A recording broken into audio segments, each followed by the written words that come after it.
నమస్కారం. ఆంధ్రప్రభకు స్వాగతం. నేను తేజస్వి. ఈరోజు నాతో ఒక స్పెషల్ గెస్ట్ ఉన్నారు. ఎప్పుడు స్పెషల్ గెస్ట్ ఉన్నారనే చెప్తాను. కానీ ఇవాళ రియల్‌గా చాలా చాలా స్పెషల్ అనమాట. నేను కొన్ని సంవత్సరాల క్రితం ఒక బాబా బుక్ చదివాను. ఆ బుక్ చదివిన తర్వాత చాలా పీస్‌ఫుల్‌గా నాకనిపించింది. నాకు తెలిసి ఆ బుక్ ఎవరు చదివినా కూడా వాళ్ళకి అలానే అనిపిస్తుంది. శ్రీ సాయి వేదం అని చెప్పి. సో, ఆ బుక్ చదివిన తర్వాత నాకు కంపల్సరీ ఆ బుక్ రాసింది ఎవరో కనుక్కొని వాళ్ళతో మాట్లాడాలనిపించింది. వెంటనే అందులో ఉన్న నంబర్‌కి కాల్ చేసి మాట్లాడాను. ఇప్పుడు ఆ గెస్ట్‌నే మీ ముందుకు తీసుకొచ్చాననమాట. తనే శ్రీమతి కృపారాణి గారు. ఆలస్యం చేయకుండా అసల ఆ బుక్ విశేషాలేంటి అనేది తన మాటల్లోనే తెలుసుకుందాము. నమస్కారం కృపారాణి నమస్తే గారు. అమ్మా. ఎలా ఉన్నారు? బాగున్నాను. నాకు చాలా హ్యాపీగా ఉంది. స కొన్ని ఇయర్స్ క్రితం మీతో ఫోన్‌లో మాట్లాడాను. ఓకే. ఈరోజు డైరెక్ట్‌గా చూసాను. అది ఈ బుక్ గురించి మీతో మాట్లాడే ముందు అసలు అదే. బాబా గారితో మీకెప్పటి నుండి అనుబంధం ఉంది? ఓకే. ఆయన మీద అంత భక్తి అసలెలా వచ్చింది అనేది తెలుసుకోవాలనుకుంటున్నాను. ఓకే. ఇప్పుడు ఇంట్లో కూడా చాలా మంది బాబాకి పూజించేటప్పుడు మీరన్నట్లు ఇలా విభూది కనిపిస్తది అని, హ్మ్. ఏదో ఒకటి హ్మ్. డిఫరెంట్‌గా తెలుస్తది అని ఆ! చెప్పి ఆయన ప్రెజెన్స్ అనేది ఆ! అంటూ ఉంటారు కదా! మీ ఇంట్లో మీకెప్పుడైనా ఆ అనుభూతి కలిగిందా? విభూదయితే నేను ఎప్పుడూ చూడలేదమ్మా. ఇలా చిట్టా వెంకటేశ్వర్లు సాయి గారును వారి సతీమణి మా ఇంటికొచ్చి పూజ చేస్తున్నప్పుడైతే తెలీదు మరి నాకైతే తెలీదు. వాళ్ళొచ్చి బాబా గారొచ్చి పూజ చేస్తున్నారు. చేస్తున్న టైంలో చిన్నది కొత్తది ద్వారకామాయి విగ్రహం కరెక్ట్‌గా అక్కడ బల్ల మీదుంది. ఉన్నది. బాబాగారు వెలిసింది. కరెక్ట్‌గా ఒక విగ్రహం అయితే చిన్నది ఇంత సైజుది. అది ఇప్పటికి నా ఇంట్లో పూజా మందిరంలో ఉంది. ఆయనొచ్చి చేశారు. ఆయన వస్తుంటే అడుగులు గూడా అలాగే పడతాయమ్మా. హ్మ్. నేనంత లీల చూశాను వారిలో. చిట్టా వెంకటేశ్వర స్వామి గారిలో. అలాగే వచ్చినప్పుడు ఎప్పుడైతే వారు పూజ చేస్తున్నప్పుడు నాకెలా బాబా వెలిసింది అలా ఉందో, నేను అది ఇప్పటికి పూజలోనే అంటే విగ్రహం వెలిసిందా వచ్చి ఇంట్లో? ఉంది. ఆయన చేస్తున్నప్పుడు ఒక పక్కగా ఉంది. రాణి ఈ విగ్రహం ఎప్పటినుంచి ఉంది అంటే, "అసలు మా ఇంట్లో అది లేదు సాయిరాం" అని చెప్పనన్నాను. అనంటే, "చూడు బాబా ఎలా వచ్చారో చూడు" అనన్నారు. అంటే ఎవరు మీకు తీసుకొచ్చి ఇవ్వలేదు పెట్టడం లేదంటే గాని, ఆయన లేదు. అలా ఏం లేదు. ఎవ్వరు లేదు. అసలు నా దగ్గర ద్వారకామాయి విగ్రహం లేదు. బాబా గారి సిట్టింగ్ విగ్రహం ఉండేది. అంతేగాని ఇలా లేదు. లేకపోవడంతో సరే అని ఇంగా సరే బాబా గారు ఆ విధంగా బాబా ఈ రూపంగా ఇలా వచ్చారు అనేసి నేను ఆ ఇండికేషన్ అలా తీసుకొని ఇప్పటికే ఆయన్ని పూజ చేసుకుంటూ ఉంటాననమాట. ఏది పెట్టినా ప్రసాదం గాని మార్నింగ్ ఫస్ట్ బాబాకి నేను టీతో స్టార్ట్ చేసుకుంటాను. నేను హ్మ్. లెగడంగానే టీ ఎలా తీసుకుంటానో ఫస్ట్ బాబా గారికి కూడా నేను టీ పెడతాను. ఎందుకంటే యాక్చువల్ నా నా మనసుకి నేను అది చెప్తున్నాను. మహారాష్ట్రలో వాళ్ళందరికీ టీ అంత ఇష్టము. అలాగే బాబా గారికి కూడా టీ ఇష్టం గదా! అనుకోని నేను టీ అలా ఫస్ట్ నైవేద్యం టీ పెడతాననమాట. ఓకే. ఆ తర్వాత మళ్ళీ స్నానాదికాలు అన్ని కార్యక్రమాలయ్యాక మళ్ళీ బాబా గారికి టిఫిన్ నేను ఏదైతే ఏ మీరేం పదార్థం అయితే చేసుకుంటారో అది చేసుకుంటానో ఫస్ట్ బాబా గారి దగ్గర పెట్టే తీసుకుంటాను. ఆ ప్రసాదమే మన లోపల ఉన్న రుగ్మతలు గాని, ఏదైనా అనారోగ్య సమస్యలు గాని, ఏదైనా కూడా మనకి మనకు తెలీదు. అది పోతా ఉంటాయన్నమాట. ఖచ్చితంగా బాబా గారు స్వీకరించాకే తీసుకుంటాను. మాకు షాప్‌లో గూడా నాకు ఎవరి దగ్గరైనా ఎవరన్నా తెచ్చిచ్చినా గూడా బాబాగారు ఉంటారు చిన్నది టేబుల్ మీద. అలాగే బాబాగారి దగ్గర పెట్టుకొని నేను తీసుకుంటా ఉంటాననమాట. ఓకే. అలా ఆహ్, ఆ! మీకు ఈ బుక్ చదివిన తర్వాత ఎంతమంది చెప్పుంటారు మాకు గూడా ఇది చదివిన తర్వాత ఈ అనుభూతి మాకిలా కలిగింది అని చెప్పి? చెప్పారమ్మా. చాలామంది భక్తులు గుంటూరు నుంచి చాలామంది ఫోను జేశారు. వైజాగ్ నుంచి చేశారు. అలాగే హైదరాబాద్ నుంచి జేశారు. అబ్రాడ్ నుంచి గూడా జేశారు. అబ్రాడ్ అందులో నుంచి నేను గూడా గూడా ఒకటి. అలాగే తేజస్వి గారు గూడా చేశారు నాకు యాంకరు. సో, నేను తేజస్వి గారి వల్లే నేను ఈ అయ్యో! ప్రోగ్రామ్‌కొచ్చాను నేను. వచ్చాను. అదోటి ఎప్పుడైతే బాబా గారి పుస్తకం నేను ఉచితంగా ఇవ్వాల్సినప్పుడు నాకొక సందేశం అందించారు. ఏమని అందించారంటే, నా పేరు గూడా వ్యాపారం జరుగుతుంది. కొంతమంది దాన్ని గమనించలేకపోతున్నారు. హ్మ్. ఇలా వ్యాపారాలు చేసేసి నా పేరు మీద లబ్ధి పొందుతున్నారు అని మెసేజొచ్చింది. నాకసలు అర్థం గాల. దిమ్మ తిరిగిపోయింది. నీ పేరు మీద వ్యాపారం చేయడేంటి బాబా? అసలు ఏంటి? ఈ వాక్యానికి ఏంటి బాబా? నాకేం అర్థం గావట్లేదు. నువ్వు చెప్తున్నావు అని చెప్పి అర్థం అవ్వల. సరే నాకు ఎర్లీ మార్నింగ్ అబ్రాడ్ నుంచి ఒక సాయి భక్తురాలు నాకు ఫోను చేసింది. చేస్తే మామూలుగా ఇద్దరం మాట్లాడుకుంటున్నాం. బాబా గారి గురించే డిస్కస్ చేస్తాం. వాళ్ళకి నైట్ మనకి ఎర్లీ మార్నింగ్ అనమాట. హ్మ్. 4 కల్లా ఫోను చేసింది. చేసినప్పుడు నేను "ఏంటి బాబా ఇలాగ అంటున్నారు" అని అన్న మాటల్లో ఉంటే, "నేను నీ పుస్తకాన్ని కొనుక్కున్నాను" అంది. "నీకెవరు చెప్పారు? ఎవరిచ్చారు? ఎక్కడ కొనుక్కున్నావు?" అంటే, "పలానా చెన్నైలో ఒక టెంపుల్‌లో నేను కొనుక్కున్నాను. రూ. 250 పెట్టి" అంటే, "ఎవరమ్మారక్కడ? ఎవరు చెప్పారు?" అని చెప్పి నాకసలు ఆశ్చర్యం వేసి చాలా కోపంగా అడిగాను నేను. తనని చాలా కోపంగా అడిగాను. "నువ్వు కొనుక్కోవడం ఏంటి? నేనక్కడ ఉచితం అని రాశాను. ఆ! అది అసలు నేను సేల్‌కే పెట్టలేదు. అక్కడికెళ్ళి ఆ గుడిలో నేను 15 పుస్తకాలు అందించాను. అంటే లేదు మా సిస్టర్ కొన్ని తీసుకొచ్చి ఇచ్చారు అనంటే నాకు చాలా బాధేసింది. అప్పుడు నాకు బాబా గారి మెసేజ్ అర్థమైపోయింది.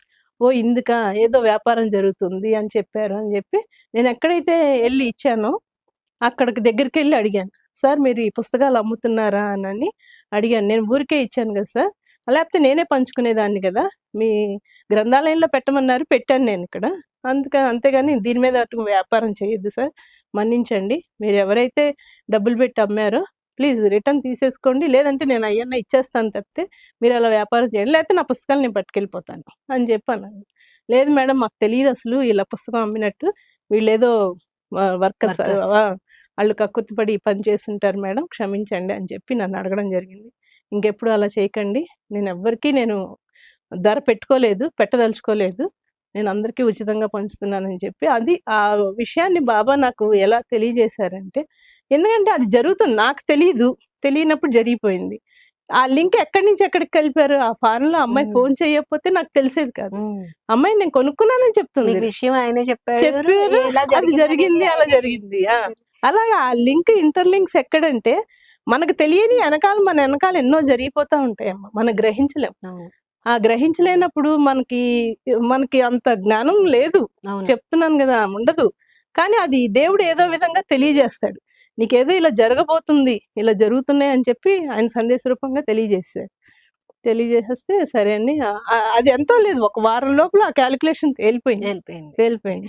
నేను చదివింది శ్రీ సాయి వేదం. ఈ హ్మ్. బుక్ నేను హ్మ్. చదివింది. దీనికంటే ముందు ఒకటి రాసారు కదా! సాయి లీలా తరంగిణి. ఇంకా ఇందులో మొత్తం మీ అనుభవాలున్నాయి. మొత్తం నా అందులో అనుభవాలే. అంటే మిగిలిన భక్తులెవరైనా మీకు చెప్పినవి అవి గూడా రాసినవి ఏ బుక్స్ లేదు ఏమైనా అది ఉన్నాయా? కూడా అనుభవాలే. నాకు జరిగిన ఓకే. అనుభవాలు. హుహు. నేను తిరుపతెళ్ళినప్పుడు నాకెలా జరిగింది, హ్మ్. శ్రీశైలం ఎళ్ళినప్పుడు ఎలా జరిగింది, ఓకే. అలాగే గోపాల్ బాబా గారి దగ్గరికని ఎళ్ళాను. పిఠాపురంలో గోపాల్ బాబా గారని ఉండేవాళ్ళు. ఓకే. ఒక అవధూత. హ్మ్. అక్కడికెళ్ళాను. ఆడికెళ్ళినప్పుడు మేము గూడా అసలు అక్కడికెళ్ళి మా రిలేషన్ అందరం ఎళ్ళాము. వారి పాదాలు పట్టుకున్నాము. ఆయన ఈ పుస్తకం చూపించంగానే ఆ పుస్తకం చూపించగానే సైన్ జేశారాయన. ఓకే. గోపాల్ బాబా గారు హ్మ్. ఓపెన్ చేసి సైన్ చేశారు. ఆయన పాదాలకి నమస్కారం పెట్టుకున్నాము. అలాగే ఎప్పుడైతే ఆయన పాదాలు పెట్టుకొని మేమంతా దర్శన భాగ్యం అయిపోయి అక్కడ ప్రసాదం పెడితే తీసుకొని మేము మళ్ళీ అన్నవరం అది పిఠాపురం నుంచి రిటర్న్ అవుతున్న టైంలో గూడా మమ్మల్ని ఒక లారీ కరెక్ట్‌గా మా కార్‌ని ఢీకొట్టేసింది. మేమిలా ఎళ్తున్నాం లారీ క్రాస్ వచ్చేసిందనమాట. ఓకే. అసలు ఆ డ్రైవర్ పొజిషన్‌లో నేను చూస్తే మెలుకొని ఉన్నాను. కానీ డ్రైవర్ కాదు. కరెక్ట్‌గా ఎవరో ఆ డ్రైవర్‌లో ఆ మనిషి పూని కారు పక్కకు తిప్పేసారు. తీసేసాడు. ఓకే. అది మటుకు నేను గమనించాను. అసలు ఆ డ్రైవర్‌కి తెలీలే. బ్రేక్ పడిపోయింది. ఇంకా ఎనకాల వచ్చిన కారులో వాళ్ళందరూ ఆ లారీ డ్రైవర్‌ని కొట్టబోయారు. వద్దొద్దని శాంతపరిచేసి మేము అసలు ఆ రోజు ఆ అవధూత ఆ గోపాల్ బాబా గారికి ఆ పాదపద్మములకి నమస్కారం చేసుకోపోతే ఎలా ఉండేదో అని అనుకుంటా ఉండేవాళ్ళం. ఓకే. ఎందుకంటే ఇలాంటి ఇన్సిడెంట్స్ అన్నీ మనల్ని సేవ్ చేస్తున్నారంటే మన ఎనకాల ఏదో అద్వితీయమైన శక్తి మనల్ని నడిపిస్తుంది. హ్మ్. ఇవాళ ఇలా అందరి ముందు మేము ఇలా ఉన్నాము అంటే ఫ్యామిలీ పరంగా ఒక శక్తి మనల్ని నడిపిస్తా ఉంటది. అది గ్రహించుకుంటా ఉంటే ప్రతి ఒక్కరు గూడా ప్రతి ఒక్కళ్ళకి ఒక శక్తి నడిపిస్తది. అది గ్రహించుకుంటా ఉంటే మనకి మన జీవన విధానంలో జరుగుతున్న మార్పులే గాని, సంఘటనలే గాని మనకొక తెలియజేస్తది. ఒక ఇండికేషన్. హ్మ్. ఇప్పుడు తలనొప్పొస్తుంది అంటే మనకొక ఇండికేషన్ ఒస్తది. అవును. నొప్పి ప్రారంభం అవుతుంది అని. అలాగే మనకేదో జరగబోతుందని ఒక ఇండికేషన్ అనేది వస్తది. ఆ ఇండికేషన్ వచ్చినప్పుడు మనం జాగ్రత్త పడితే అలాగే మనం ప్రతి దానిలోనూ అవలీలగా సేవ్ అవుతాం. ఓకే. అది. ఈ బుక్‌తో పాటు దీని తర్వాత ఇంకా ఏమైనా రాసారా? స్టార్ట్ ఇప్పుడు చేసారా? ఇంకొక 100 అనుభవాలు ఆల్రెడీ రాసుంచానమ్మా. ఓకే. కొన్ని కొన్ని ఈ మధ్య బాబు వివాహ నిమిత్తం హ్మ్. ఆ సమస్యల్లో అది సమస్య గాదు. బాబు వివాహ నిమిత్తం గురించి గాని, ఏదో పనుల్లో ఉండిపోయి ఆఫీస్ ఉద్యోగ పనుల్లో ఉండిపోయి నేను ఆ పేపర్స్‌ని బిజీ అయితే స్కెడ్యూల్ వల్ల కొంచెం టైం కొంచెం డిలే పట్టింది. ఓకే. అవుతుంది. మళ్ళీ అది బాబా గారు మళ్ళీ ఎప్పుడైతే ఆయన నా చేత మళ్ళీ రాయించుకోవాలని అనుకుంటారో, అది మళ్ళీ ఇంకొక పుస్తకం కింద, ఇంకొక సాయి వేదంగా కింద అయితే ప్రతి ఒక్కళ్ళకి అందించాలని అనుకుంటున్నాను. ఓకే. బాబా గారి ఆశీర్వాదాలు నాకు ఉండాలని కోరుకుంటున్నాను. ఇప్పుడు ఈ బుక్ కావాలనుకునే వాళ్ళు హ్మ్. మిమ్మల్ని ఎలా అప్రోచ్ అవ్వాలి? నాకు ఎలా ఆ ఫోను తీసుకోవాలి? నంబర్ ఉందమ్మా అందులో. నాకు ఓకే. గనుక ఫోను చేస్తే నేను ఇది తప్పకుండా మేము డిస్క్రిప్షన్‌లో మెన్షన్ తప్పకుండా చేసేసుకోవచ్చు. మెన్షన్ చేయండి. ఓకే. తప్పకుండా చేయండి. హ్మ్. మనకిప్పుడు టెంపుల్స్‌లో ఇచ్చానన్నారు కదా! ఆ! మాక్సిమం ఎన్ని అన్ని టెంపుల్స్‌లో మనకివి టెంపుల్స్‌లో హైదరాబాద్ దిల్‌సుఖ్ నగర్ గాని, పంజాగుట్ట గాని హ్మ్. మళ్ళీ షిరిడీలో ఫస్ట్ నేను ఓపెన్ చేసేదే బుక్ షిరిడీలో ఓపెన్ చేస్తాను. ఓకే. ఫస్ట్ మొట్టమొదటి బుక్ బాబా గారి పాదాల దగ్గర పెడతాను. హ్మ్. బాబాగారి పాదాల దగ్గర పెడతాను. ఫస్ట్ షిరిడీలో సంస్థానంలో పెడతాను. అక్కడ షిరిడీలో గ్రంథాలయం ఉంది. హ్మ్. అక్కడ కొన్ని పెడతాను. ఓకే. అలాగే అక్కడ షిరిడీలో భక్తులు ఎవరైతే మన తెలుగు వాళ్ళు చాలా మంది ఉంటారు అవును. గదా! అలా అందించి ఉన్నాను.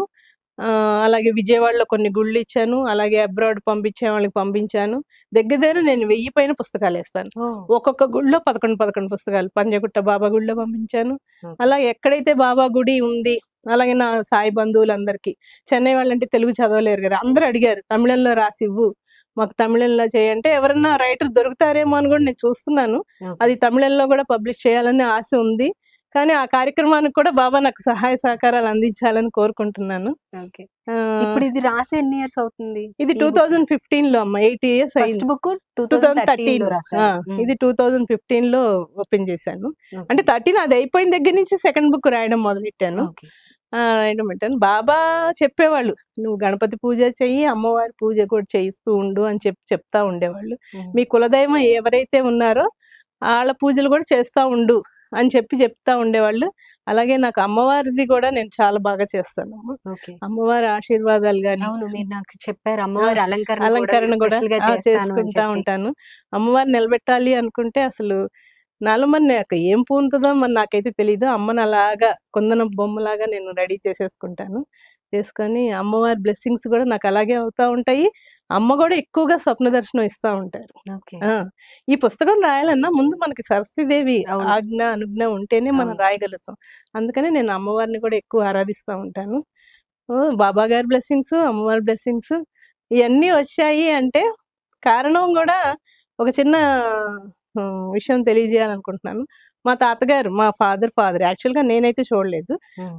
లక్ష్మీనారాయణరావు గారు, వెంట్రపాడి లక్ష్మీనారాయణ. మా తాతగారు ఎక్కువగా శివారాధన చేసేవాళ్ళు. ఓకే. ఆ! ఆ శివారాధన ఎలా చేసేవాళ్ళంటే తాతగారు రిటైర్ అయిన దగ్గర నుంచి ప్రతిరోజు గోదావరి ఒడ్డుకెళ్ళేవాళ్ళు. హుహు. ప్రతిరోజు గోదావరి ఒడ్డునే స్నానం చేసుకునేవాళ్ళు. చేసి గోదావరిలో ఉన్న మట్టిని తీసుకొచ్చి ఆయన చేత్తో ఎంత మట్టయితే తీసుకొస్తున్నారో అంత మట్టితోటి అన్ని శివలింగాలు చేసి, ఆ ఒక్కొక్క శివలింగం మీద పుష్పం, ప్రసాదం ఉంచి, పూజ చేసుకొని, మళ్ళీ మరుసటి రోజు ఆ శివలింగాలు తీసుకెళ్ళి నిమజ్జనం చేసి, మళ్ళీ స్నానం చేసుకొని, మళ్ళీ మట్టి. అలాగా వారి కాలం ఇంటికి తీసుకొచ్చి ఇంటికి తీసుకొచ్చి చేసేవాళ్ళా? శివలింగాలు ఓకే. చేసుకునేవాళ్ళు ఆ ఇసుకని. హ్మ్. చేసుకొని పువ్వు, పుష్పం అదే ప్రసాదం చిన్న చిన్న పటిక ముక్కలు హ్మ్. అయి పెట్టి ఆ తదనంతరమే ఆయన టీ గాని, టిఫిన్ గాని తీసుకునేవాళ్ళు. అలా శివారాధన నిరంతరం ఆయన చేస్తా ఒకరోజు అలాగే పూజ అయ్యింది. ఆహ్, అప్పుడు అదే పడకుర్చీ అనేవాళ్ళు. హ్మ్. ఆ పడకుర్చీలో పడకొచ్చి. కొని మా మేనత్తని "టీ ఇవ్వు సీత" అని చెప్పి అన్నారంట. అలాగే కాలం చెందారు. హ్మ్. ఎటువంటి ఎవరి దగ్గర నొప్పి ఏమి హెల్ప్ తీసుకోలేదు. ఏమి లేదు. ఆ పూజ అయిపోయి అలా కూర్చొని అలా తేలిగ్గా కాలం చెందారు. అదే అంటారు తాతగారి ఆశీస్సులు ఇలాగ. మా మదర్ వాళ్ళ ఫాదర్ గూడా అంతే. ఓకే. సేమ్ నిరంతరం పూజలోనే ఉండేవాళ్ళు. అలాగే వాళ్ళ ఆశీస్సులు ఇలాగొచ్చాయి అని చెప్పి అని అంటా ఉంటారు పెద్దలు. So, okay. అదే అయ్యుండొచ్చేమో మరి నాకు తెలీదు. తాతలు చేసిన పాపం హ్మ్. పుణ్యాలే వస్తా పుణ్యాలు. ఉంటాయి హ్మ్. అంటారు గదా! అలాగే వచ్చిందేమో తెలీదు. ఈ బాబా గారు నా దగ్గరికి ఇంత జరుగుతున్నా గూడా ఒకరోజు నేను మీ ఇంటికి భోజనానికొస్తున్నాను అని చెప్పారు. హ్మ్. ఇదొక ఎంత సర్ప్రైజ్ విషయం అంటే, ఇప్పుడు సచ్చరిత్రలో ఏదైతే ఏ లీలైతే బాబా గారు ఎవరెవరికి హేమంత్ పంత్ అవనియండి, హ్మ్. లేపోతే మహల్సాపతి గాని, లక్ష్మీబాయి షిండే గాని సచ్చరిత్ర చదివితే అందరికీ అర్థం అవును. అవుతా ఉంటది. హేమంత్ పంత్‌కి వాళ్ళకి కూడా నేను పలానా చోట మీకంటే ముందు నేనే వస్తాను ఉంటాను అని అని చెప్పడం, చెప్తారు. వాళ్ళెళ్లి చూస్తే అక్కడ బాబా అవును. ఫోటో ఉండడం. ఉండడం. అలాగే హేమంత్ పంత్‌కి 1917లో బాబా గారు స్వప్న దర్శనం ఇచ్చి, "నేను మీ ఇంటికి భోజనానికొస్తున్నాను" అని చెప్పానన్నారు. నిజంగా మా ఇంటికి వస్తారా అని చెప్పి ఆ రోజు సందిగ్ధంలో ఉండి కొంచెం ప్రసాదం ఎక్కువ వండమని చెప్తారు. అదే ఇన్సిడెంట్ నాకు జరిగింది. "నేను మీ ఇంటికి భోజనానికొస్తున్నాను" అన్నారు. చెన్నైలోనే ఉన్నాను. "ఏంటి ఇవాళ భోజనానికొస్తాను అంటున్నాడు, ఇక్కడే ఉన్నాడు గదా ఈయన, మళ్ళీ ఎక్కడి నుంచి వస్తున్నాడా?" అని చెప్పి నేను సందిగ్ధంలో ఉన్నాను. మామూలుగా హ్మ్, అన్నం వండాను.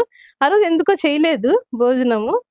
వస్తున్నానన్నారు కదా! అని నేను ఆ విషయం గురించి మర్చిపోయాను కొంచెం. ఆ ముందు ఓకే. రోజు అలా చెప్పారు. ఆ విషయం ఆలోచించలే. బాబా భోజనానికొస్తా అన్నారు గదా!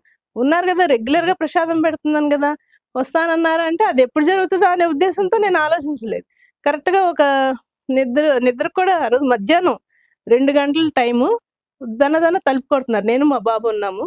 ఎవరా తలుపు కొడుతున్నారు అని చెప్పి అని అనుకోని తీస్తే పెద్దది లామినేషన్ ఫోటో బాబాది. ఎవరు పంపించారంటే ఎవరో తెలీదండి మాకు మీకిచ్చి రమ్మన్నారు అని చెప్పనన్నారు. అదేంటయ్యా అంటే మాకు కొరియర్ ద్వారా మాకు ఇచ్చి రమ్మన్నారండి. ఇది ఇస్తున్నాము అని చెప్పంటే పేపర్‌లో కట్టేసింది. తీరా చూస్తే ద్వారకామాయి పెద్ద పటం, ఫోటో. ఫోటో. అసలు నాకైతే కళ్ళు చెదిరిపోయినాయి అసలు. ఆ రోజు అసలు నాకు నిద్ర లేదు, ఏమీ లేదు. ఎంత ఆనందం మధ్యాహ్నం అంటే భోజనం చేసే టైంకొచ్చింది. వచ్చారు కరెక్ట్‌గా. ఓకే. ఇంక రావడం అసలు చూడగానే ఇంక బాబాని చూడంగానే అంటే ఇంకా అంత ఆనందం వచ్చేస్తది కదా!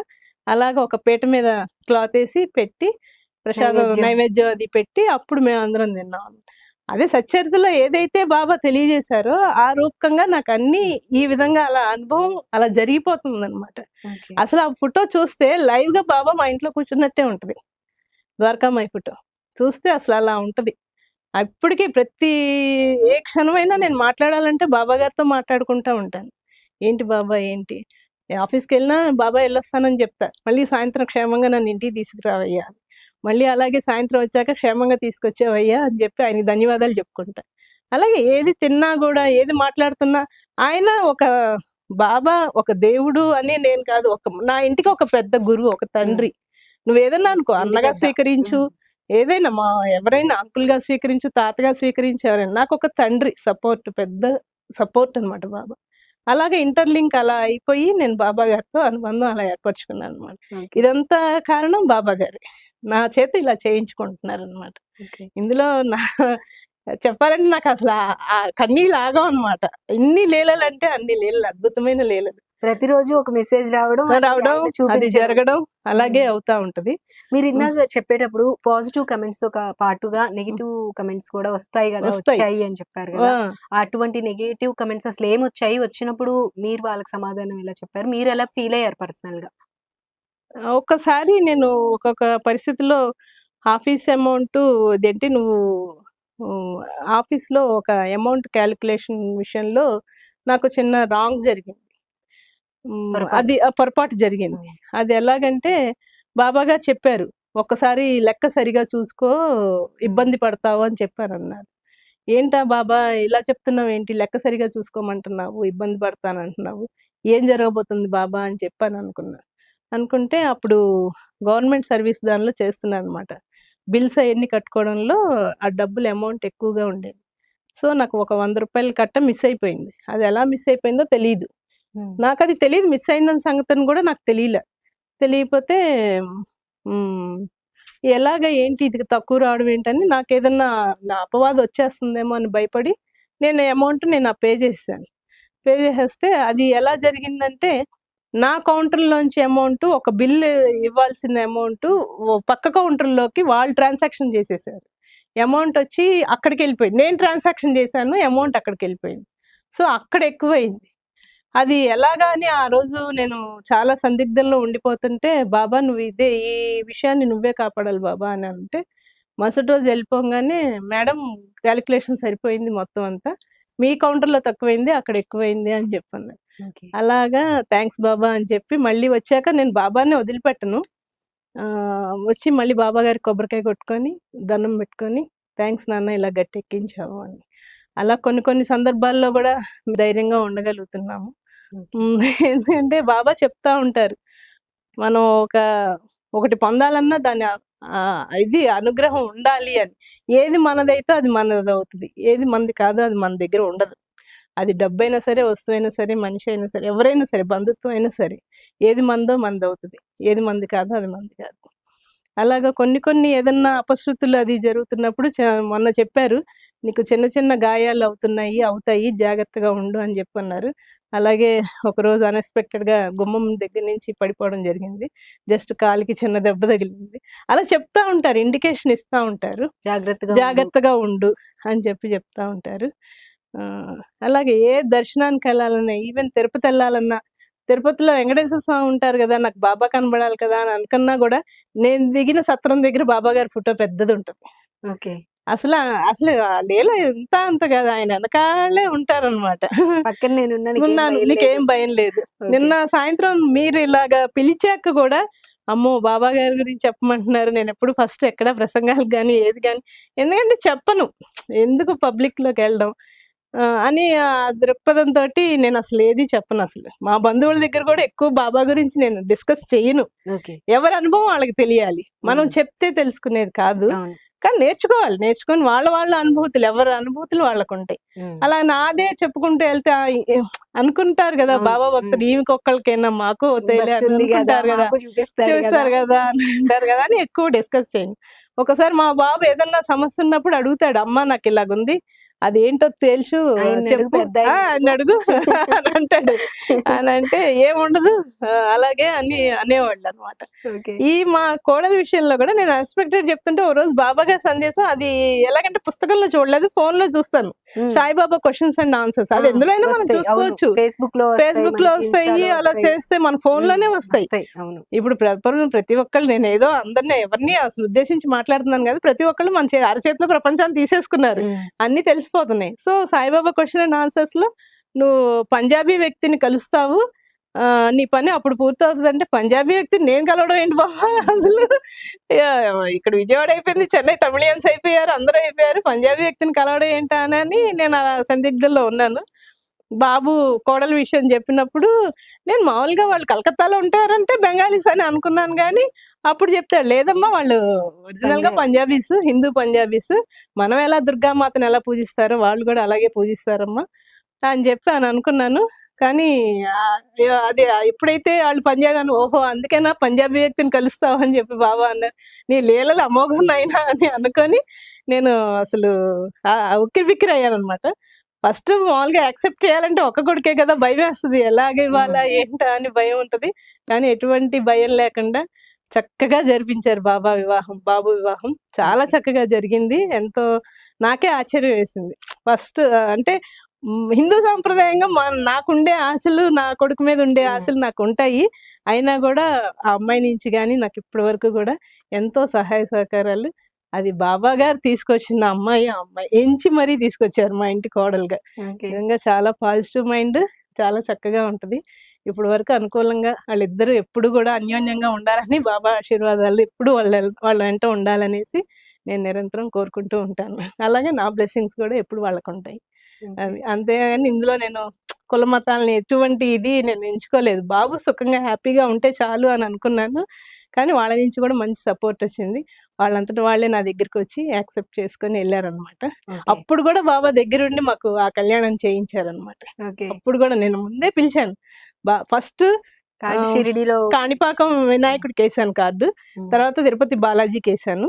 అలాగే షిరిడి బాబా గారికి కార్డ్ పంపించా. ఫస్ట్ ఆ ముగ్గురికి పంపించాకే మిగతా వాళ్ళందరికి పంపించడం జరిగింది. ఓకే. అలాగే తప్పకుండా వాళ్ళ ముగ్గురి ఆశీర్వాదాలు దేవతల ఆశీర్వాదాలు మా బాబుకిను, కోడలికి వివాహం చక్కగా జరిగి మంచి ఉద్యోగంలో ఉన్నారు. ఓకే. థాంక్ యూ సో అది. Much. Thank you so much Kruparani గారు. ఓకే. థాంక్స్ నాకు అండి. చాలా హ్యాపీగా ఉంది చాలా మీతో సంతోషంగా ఇంటర్వ్యూ ఉందండి. తీసుకోవడం. నేను ఈ విధంగా షేర్ చేసుకుంటానని గూడా అనుకోలేదు.